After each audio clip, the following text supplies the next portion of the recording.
Yeah, so I'll say that the first year, so from 2020 to like the end of 2021, when I first like got into Google, the growth was pretty slow. Like it was just YouTube videos, like they'd get like a few hundred views. And so I think I got to a point where I was at like 10,000 subscribers. But the people, and this is what I noticed, because I was paying attention to other YouTubers as well. Like one that I know of is like Frying Pan. He's a friend of mine.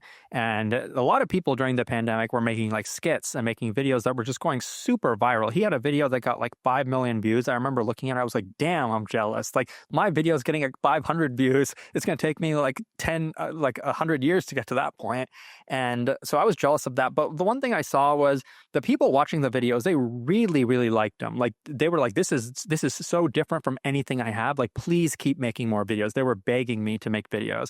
And so I thought that, okay, like this is small, but it's stable. It's good. It's something that I have control over. So I just stuck with it. I didn't think it was going to be like exponentially bigger than that. I thought like this was kind of the ceiling, but at least it's something. I think ad revenue wise from YouTube, I was making like $500.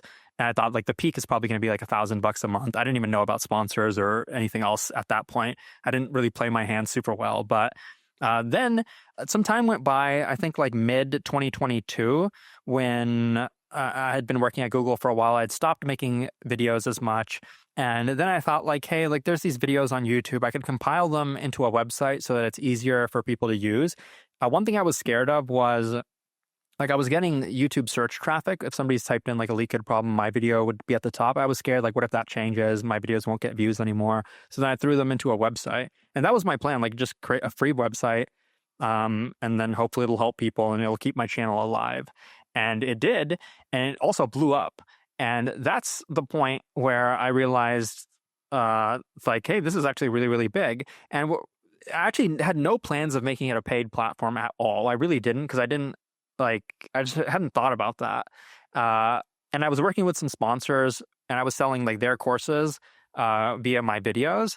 And all I did was ask them for like a bigger cut because I was making them a lot of money. I remember, I think within like a few months, I had sold like $40,000 worth of their courses. So I was like, hey, can I have like a more than a 20% cut out of this? Because I feel like I'm doing a lot. And they're like, basically like, screw you, like, no. And I was like, okay. And I was just so mad about that. I couldn't even sleep that night. And I was like, because I'm a lazy person naturally, like I don't want to do things if I don't have to do them. And I was like, you know what? I'm just going to make my own platform and I bet I'll make more money doing that anyway. So instead of selling their courses, I made my own courses, which I thought were a lot better anyway.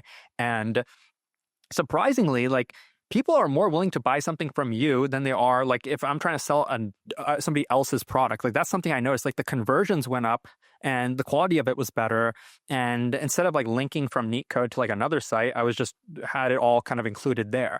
And so around that time, I left my job at Google and then I kind of went full time into NeetCode. And then once it launched, I realized like, hey, this is enough revenue. And the choice was difficult to make, but I knew I could go back to Google within 12 months if I wanted to. So then that kind of gave me like some leeway. And then 2023 is like when the paid version pretty much launched, and it did a lot better than I expected. I was making more than I was at Google. And then I just kind of stuck with that and have just been adding functionality to that. And I think social media drove a lot of my initial growth, but believe it or not, it's gotten to a point where more people are using NeetCode and then going to the YouTube channel than vice versa. It's not so much that the YouTube is driving the growth anymore. I think the flywheel has already been kind of set, that like NeetCode is so like entrenched that like if somebody's in college and they're learning data structures and algorithms, their friends will tell them like, hey, I'm using NeetCode. And it just kind of word of mouth, it's organically growing. So it started as like a creator business. Now it's more than that. And and surprisingly, it's still growing, like traffic wise and revenue wise, more people are using it. It's gotten to a point where it's kind of plateauing now. But I don't think the market is like infinitely big. It's going to keep growing forever. But yeah, as of now, it's doing pretty well.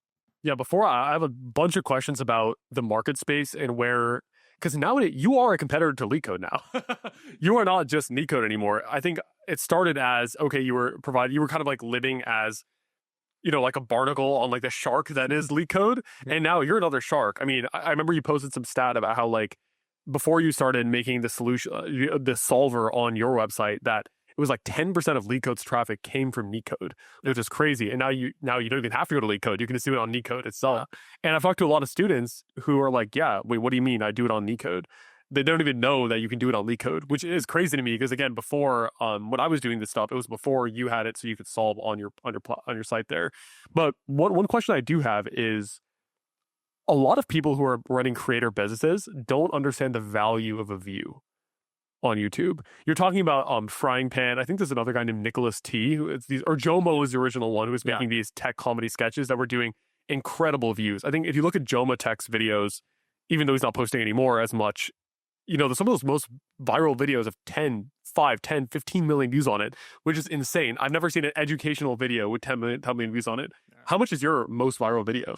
I think probably like 3 million. 3 million. So even that is like a lot. But what people don't realize is that like the value of an educational view versus a comedy view, if you consider that in the sense of a business, it's significantly higher on your channel compared to like a comedy sketch channel. Because people who come to your channel, they're coming to learn, right? They're coming for a purpose. They're not coming to kind of like watch and laugh. So I also like tend to have that like bit of ego hit when I see someone else's videos that are entertainment focused end up like doing so much more than my videos, which are mostly educational. I would say like edutainment. But in terms of running a business, it's actually much more profitable to get a view from an educational purchasing intent viewer compared to just like an entertainment view. Also on the note you mentioned, which these sponsors, are you public about how much a sponsor would pay you? Because it's been several years now since you've worked with them. Yeah, I actually don't know how much they would. Because I don't really do anything with sponsors. But I speak to other people who do, and it varies a lot. Like I think I know a lot of creators going anywhere from like 3,000 to like 20,000 per video. So do you remember how much they paid you at the time per video? Very low. Like I did not know how to negotiate or work with sponsors. That was another reason I just wanted to do my own thing because I was kind of sick of getting screwed over. I remember I got a video that did like 200K views and they paid me like 3K for that, and I felt kind of like ripped off. So yeah. Yeah, I remember one sponsor was going to pay me like $500 for a video that ended up getting 200K views on it. And I pulled out last minute, even before the video came out, because it was ridiculous. They were like, I was about to post, and then I sent it to them, and they were like, no, they wanted me to redo the sponsored portion and like yell like Mr. Beast for $550. Jeez. And I was like, what the goddamn hell? So then I just literally cut the deal. I was like, screw off. I posted the video. It's called like The Unfair Way I Got Good at LeetCode, and it got like 200,000 views on it. So these guys really messed up, and they just allowed me to post it for $500. But on the note, what you mentioned, I have my own products now. I have not done sponsorships in over a year at this point. And it is so unbelievably more profitable to make your own products and sell someone else's. It's insane. Yeah. I think sponsorships are completely overrated, especially for like more educational creators. I get it if you're Mr. Beast, if you're Logan Paul, okay, you need a brand to come behind you. But for me, it's like a 10 to 20x difference, maybe even like 50x difference in terms of like revenue I can get from a sponsor compared to just running my own product. It's insane. So I'd recommend people definitely look into building their own product on the back end of their channel compared to just taking like measly $500 off of a sponsor. Yeah, for sure. Talking about selling courses. I think there's actually a bit of a negative stigma against selling courses. I think both of us, I sell like my program is like coaching, but there's also courses as an element of it. You haven't gotten into like coaching or anything, right? It's mainly just self-paced currently. Yeah, that's right. Got it. So what is your opinion on like selling courses? I feel like a lot of people see it as like a bit of a negative thing. So I want to hear like, what is your stance on selling courses online? Yeah, I think there's a few ways to like look at it. I think a lot of people will say like, well, why buy something when you can get it for free, or if there's like an alternative? And I think it depends on like what exactly you're getting. Like, for example, like I know NeetCode best, that like you get like a platform, you get exercises, you get videos, articles, like animations. I try to make it as good as possible.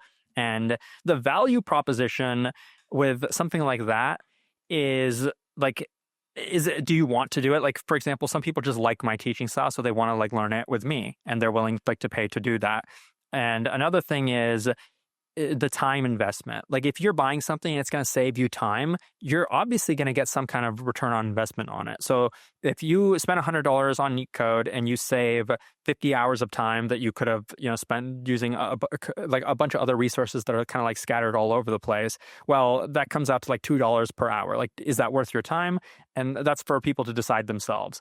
But I think Yeah, and I think that's kind of how I look at it. But at the same time, like I never force anybody to pay for NeetCode. Like there's plenty of like free resources on there as well, and that's kind of my opinion.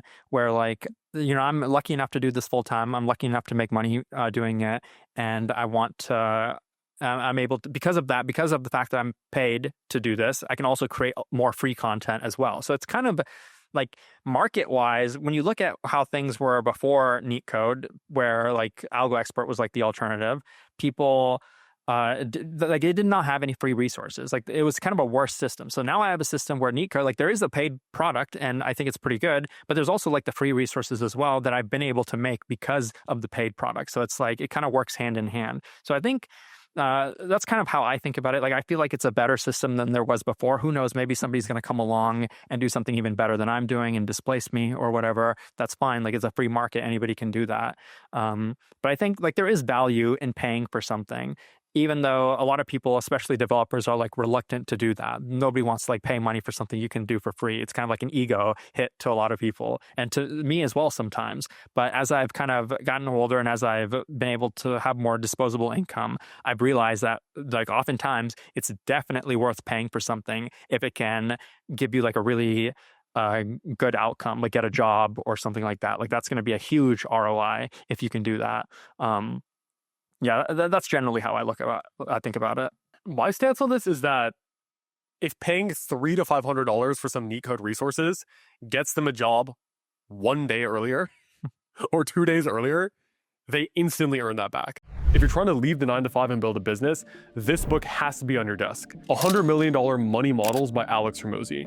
The whole $100 million series genuinely changed the game for me. It helped me nail offer structure, pricing, and packaging, and how to pick models that actually scale, not just sound good on paper. I credit this series to helping me build $1 million business in my 20s after leaving my corporate job. Now here's the fun part. I bought 200 copies to give away to listeners who want to start or level up their business. Here's how to get yours. You need to leave a review on Apple Podcasts or Spotify. In honest review, you can say whatever you want, screenshot it, and just email the screenshot to reviews@manazir.org. We'll then send you a link to claim a free copy. We cover the cost of the book, you just cover shipping. That's it. If you want the ultimate resource to get serious about your offer and revenue model, this is it. So just leave a review, screenshot it, and email us. There are only 200 copies available, so do this as fast as possible.